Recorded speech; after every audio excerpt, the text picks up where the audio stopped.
My name is Alyssa Johnson. I'm a 23-year-old office worker, married for 2 years now. I have a son, Leo, who just turned 1. My husband, Nathan, is 29 and also works for a company. Nathan frequently suggests that I quit my job at my father's company, a sentiment stemming from his dislike for my parents.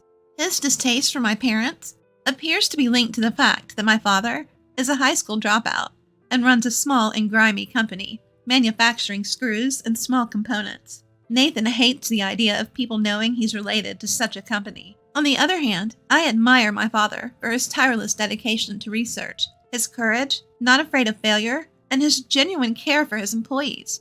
Thus, I have no intention of leaving my father's company. He seems to dislike the fact that I respect my father more than him. One morning, while having breakfast with Nathan and our son Leo, Nathan brought it up again. Alyssa, you should really think about getting a job at a bigger company. Considering you graduated from a prestigious university, you're beautiful, and I want to brag about you at work. But I can't, because your workplace is awful. And honestly, I earn enough for us. Why don't you consider becoming a housewife? This conversation has been over and over again. Every time it comes up, I repeat the same answer, that I will not quit my father's company. Typically, these discussions conclude with Nathan making threatening remarks to me like, "You're the only one in the world who doesn't listen to me." or, "If you keep this up, it's going to be harder for us to stay together." after this, he usually leaves. But it doesn't end there. Following these discussions, Nathan often does something to upset me and then gloats. Still, won't you listen to me now? While I can't say divorce is out of the question, I can't bring myself to do it. Both our parents get along so well and love Leo so much, it would break my heart to upset them. My father and father-in-law are good friends, going golfing and fishing together. My mother and mother-in-law also get along very well, frequently going to art exhibitions together. Both sets of parents adore Leo and have provided him with a loving environment that I wouldn't want to take away. Regardless, my love for Nathan has faded away. I don't even like sleeping in the same bed with him. Since Leo was born, I've been sleeping in the child's room with a lock on the door. The reason I added the lock was that Nathan would come into the room while I was sleeping with Leo and start complaining about my father's company. Leo was scared and cried due to Nathan's loud voice in the dark. Since then, Nathan has stopped coming in at night, but I still lock the door just to be safe. As for the harassment I received from Nathan this morning for refusing to quit my father's company, it was as always, just as petty. Despite dinner being ready, he didn't come home. Instead, he went to a night bar with colleagues and sent me a photo of him with a big smile, his face close to one of the female staff. This kind of photo doesn't hurt me or make me feel insecure. As soon as I saw the photo he sent on my messaging app, a new message came in. "See, this is how I blow off steam, because you won't listen to me." He said, "If you don't want me to do this anymore, quit your father's company now." Honestly, I wanted to ignore his message, but for the sake of both sets of parents and our son Leo, I responded. This was my best response. "I just wanted you to come straight home and have dinner with us." In response, he texted back. "Must have been tough, huh? I'm coming home now." I found myself regretting marrying him, thinking even though he is smart, his character and thought process are so childlike. Then one day, Nathan happily reported, "I might be getting promoted soon." "Wow, that's great. Did that recent deal come through?" "It's not finalized yet, but it's as good as done. I bet the boss will be thrilled, crying with joy. Even the director, who used to act so high and mighty, will have to bow down to me now. Ha ha." That day, Nathan unusually didn't tell me to quit my father's job and went off to his company. As for me, I left home with Leo to go to my office. After dropping Leo off at my parents' house nearby as usual, I went to work, where my coworker, Jake, hurriedly approached me. "Good morning, Alyssa. The boss seems unusually angry today. Did something happen? Everyone is worried about him." Upon hearing this, I knocked and entered the room marked Invention Room, where my father was. There sat a young man in his 20s, with a tear-streaked face on the sofa. Sitting across from him was my father, his face more furious than I had ever seen. "Sorry, Alyssa. I can't spare the time to chat with you right now," he said, to which I responded, "Everyone's worried about you. What's going on?" Apologizing, he invited me to sit in on the conversation. As I took a seat next to my father and looked at the young man's face, he stood up to introduce himself. Nice to meet you. I'm Scott. I'm sorry for causing the boss any trouble. I asked him, "May I know what happened?" Scott, apparently an employee with an electrical machinery manufacturer, started to explain. It seems that Scott is employed at an electrical machinery manufacturer. Moreover, he's been promoted to the position of assistant leader for a new machinery project. Interestingly, the designated leader doesn't attend meetings or go to the field, basically serving as a figurehead. The team members reportedly prefer this, stating, "It's easier that way." In essence, Mr. Scott was fulfilling the leader's role. It appears that some components from my father's company were chosen for the project. Scott, without any prior arrangement, visited my father's company and rudely demanded, I need to speak to the CEO. His appearance, characterized by his unkempt hair and numerous rings, didn't sit well with my father's secretaries, fondly known as Jackson and Randy, who told Scott, Please adjust your attitude and appearance before coming back. Unaware of what was wrong with his demeanor and looks, Scott returned to his company and asked his boss, who snapped, Don't let them walk all over you. Assert yourself and tell them we're using their parts. Wanting to fill his colleagues' wishes to use my father's company's components, Scott returned to my father's company and humbly asked Jackson and Randy, Please let me know what I'm doing wrong. My father, who happened to overhear the conversation, talked with Scott in the meeting room. We don't judge people by their appearances. I believe they were just trying to teach you workplace manners, His father said. Jackson and Randy agreed and proceeded to instruct Scott on professional etiquette. With such an appearance, when you visit other companies, they'll likely judge your entire company based on how you present yourself. When asked, Which company do you think one can have a decent conversation with? One where people are well dressed and respectful of manners, or one that isn't? Scott apparently replied. The former, but let me apologize and start again. Following that, Scott made an appointment, showed up with his back straight, fixed hair, and without any accessories. As we talked with Scott, we saw his sincerity and commitment to his work, not only in terms of components, but my father said that he was so willing to cooperate with ideas and knowledge. That's how they ended up collaborating. Young members of Scott's company proactively visited my father's company for advice.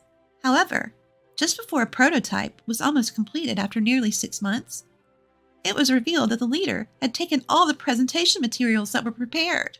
Not only that, but the assistant leader was removed, and a young female employee who he favored was promoted.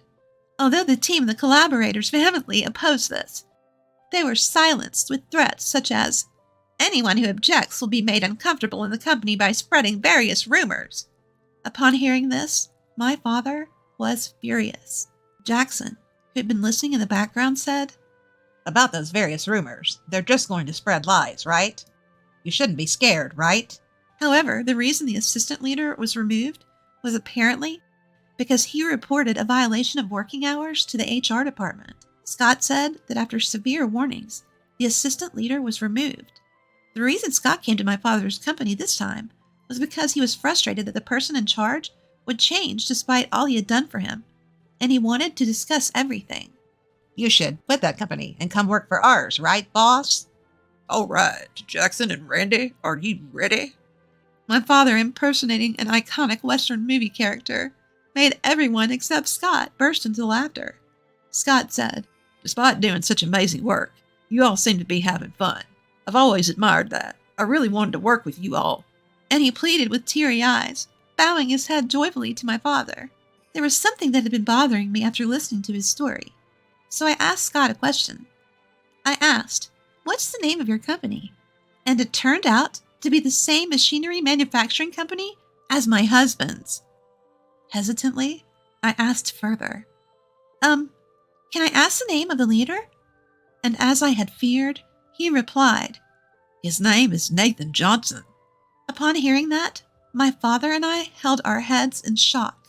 After a brief silence, Randy said, I knew I'd heard that name before. It's Alyssa's husband. I said, "Scott, I'm sorry, that's my husband." And Scott said, He's the one who gave me the opportunity to work at this company, so I'm actually grateful to him now. Jackson seemed to have something on his mind, too, and asked cautiously, I hate to ask, but given that Alyssa's here, does the favored female employee have any relation with your husband? Scott looked at my face and seemed to have difficulty speaking. So I said, Don't worry about it. I'm in a sham marriage with my husband. I don't have feelings for him anymore. Which surprised my father. After apologizing to my flustered father, I honestly told him about all the things that had been said and done to me every day, and why I hadn't been able to speak up. He understood and said, No wonder my grandson Leo hasn't been very affectionate with me. Then, after hearing everything, he added, I've lived a life that I'm not ashamed of, so I don't care what anyone says about me. But it must be tough for Alyssa to keep hearing bad things about her parents. Don't worry, though. I'll keep my relationship with their parents since they're family and friends. If you ever want to come home, you're always welcome. His words made me feel like a weight had been lifted from my shoulders. And what about the relationship between your husband and this favored female employee? Jackson asked. Scott replied, There's no solid evidence, just rumors. But it's the talk of the company. Several employees have seen the two of them coming out of meeting rooms or document rooms. A few employees have even seen them going out for lunch together. At this point, Randy began making a phone call. Hey, I have a case that I'd like you to investigate. Can you come to the office right now? After hanging up, he said, I'm going to have a friend of mine at the private detection agency look into this. Now, Jackson started to make a phone call as well. Hello? I need a lawyer who specializes in divorce due to infidelity. Oh, you can? Can you come to the office right now? Thanks. As Jackson and Randy made progress on their calls, my dad said, Your greatest strength has to be your ability to take action. He was laughing as he watched the scene unfold. Scott also offered to keep a careful eye on the two of them. For the time being, everyone returned to their workplaces to get back to work. My father, too, expressed his concern to the worried employees, saying, I'm sorry for the concern, but it looks like we can laugh about it now. My apologies for causing worry, and thank you, as always. Hearing this, smiles returned to the faces of the employees, and the usual lively atmosphere was restored in the workplace. My father came over to me and asked, May I discuss the recent events with your in-laws? To which I replied, I just want you to tell them to continue visiting and showing affection for Leo, as they always have. By early afternoon, a private detective and a lawyer arrived to discuss our future course of action in the planning room. The contents of this meeting were then shared with everyone present. It was decided that Jackson, who had returned to the company, would convey the details of the discussion. After work, when I went to pick up Leo from my parents' house, I explained the situation from my own perspective, apologizing for my inability to reveal my husband's true nature. I felt as if I had trampled on the feelings of my parents, who believed we were living happily. My mother, far from being upset, seemed thrilled, declaring, Now we need to prepare a room for my daughter and grandson. She had not missed the disdainful look my husband had given my father's company the first time he saw it, and suspected he was not a good man. I wish you had told me sooner. The next day, it appeared Jackson received a phone call on his smartphone from Scott. Scott had submitted his resignation, informing the company he intended to spend his remaining time on miscellaneous tasks and transitioning his responsibilities without taking any paid time off. The company accepted his resignation. However, all the members of the project team reportedly visited the HR department to state, We have all violated the company's work rules like Mr. Scott, so please discipline us as well. Upon seeing resignation letters in everyone's hands, the HR department was thrown into a frenzy.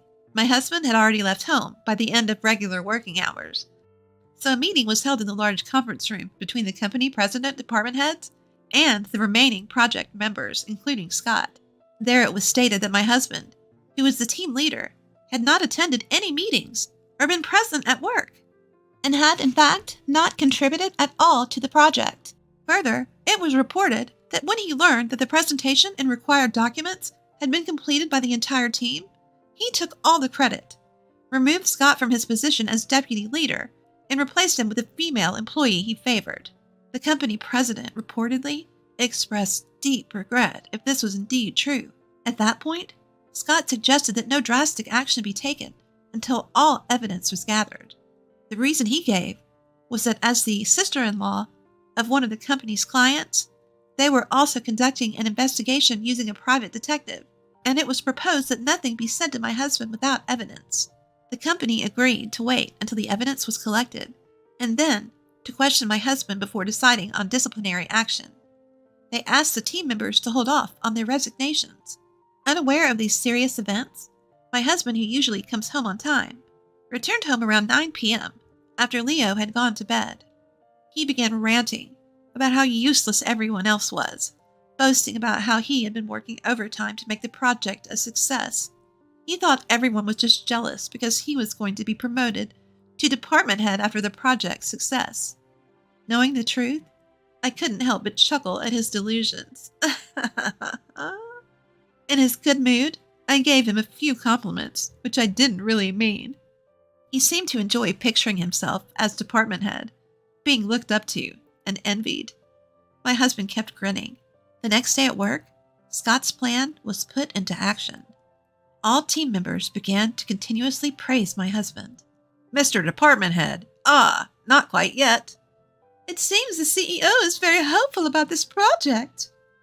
How can we become competent men like you, Mr. Johnson? Continuously showered with such compliments, my husband was thrilled and in a constant state of excitement. His guard seemed to be dropping. Then, as planned, we were able to obtain a video of my husband's affair with a female employee from the hidden cameras set up in the document room and the conference room.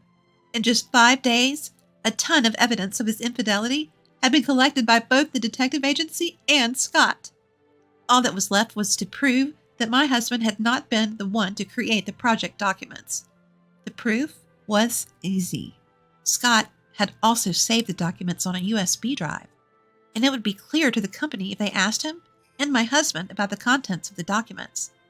All of the evidence was submitted to the company by Scott and other members. My husband came home in high spirits, unaware of all of this. Then he began his flight of fantasy, saying, I'm definitely going to be made department head. The CEO was talking to the current head for a long time. And then the head looked at me. He probably said, I'd rather have Mr. Johnson as head than any incompetent like you. He then continued his fantasy talk. With this, the gap between your father's company and mine will widen even more. You should quit your job and become a full-time housewife. You'll be the wife of a department head, he said. I replied loudly, seemingly angry. Your parents will be mad if they knew you were mocking my parents. You know they're good friends. I take pride in my work and enjoy it. I will absolutely not quit.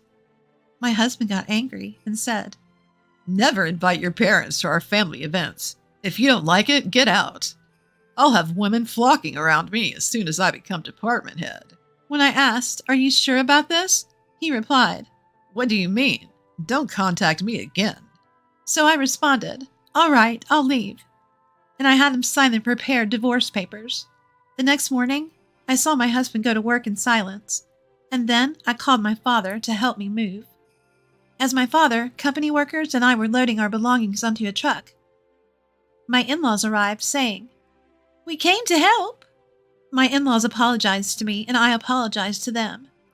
Thank you for letting us be Leo's grandparents. Our idiot son is disowned. We're counting on you from now on, Alyssa. As they both bowed their heads, I held their hands and said, Thank you, while also bowing my head. My father said, Let's hurry up and move so we can relax at home.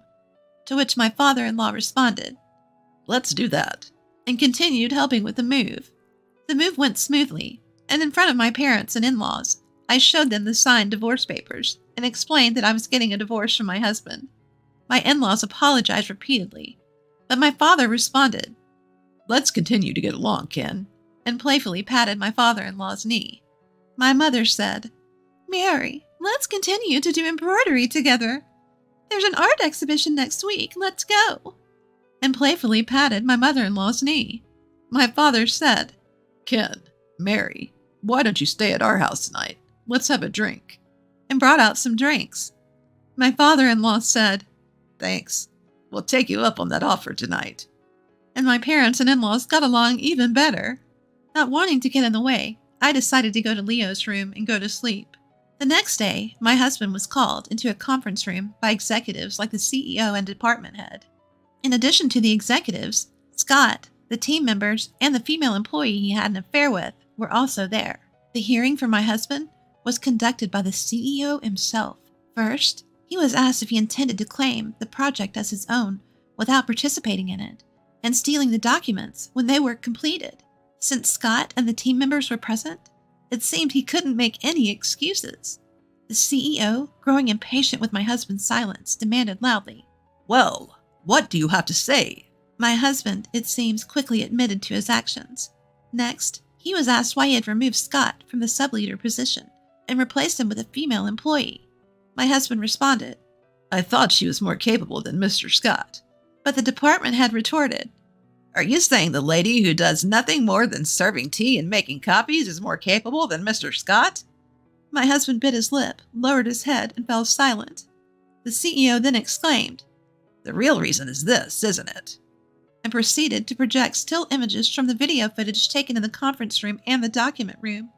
Both my husband and the female employee, Alice, turned pale. When the CEO asked Alice, Miss Ford, what is the meaning of this? Alice responded unabashedly, Mr. Johnson said that if we were together, he'd make it easy for me to earn my salary. Besides, I have a boyfriend, so I wasn't serious about being with him. I just thought of it as part of the job. My husband was infuriated by her response, exclaiming, You had a boyfriend, you cheating woman. You've ruined my life. You have a wife too, Nathan.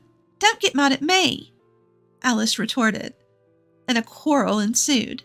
The CEO fed up and announced, The fact-checking is over. I'll inform you of the disciplinary action later. Until then, Mr. Johnson and Miss Ford, you're both suspended and should stay at home. With that, he left the conference room, and everybody else quickly followed suit. As a result, my husband was reassigned to the menial job of sorting documents in a basement, what's commonly referred to as a useless department of the company. Alice, after her boyfriend found out about her affair, had a hard time at the office and eventually chose to resign as well. A lawyer had prepared an agreement for them to sign, and my husband was to pay me $3 million and Alice $2 million as consolation money. They both ended up taking loans from consumer finance companies to cover these payments. Moreover, I had my husband agree to pay an additional $5,000 per month for Leo's child support.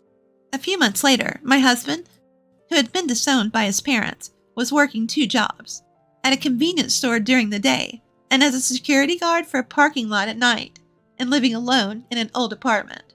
Someone who saw him said he looked as if he was about 60 years old. He had aged so much.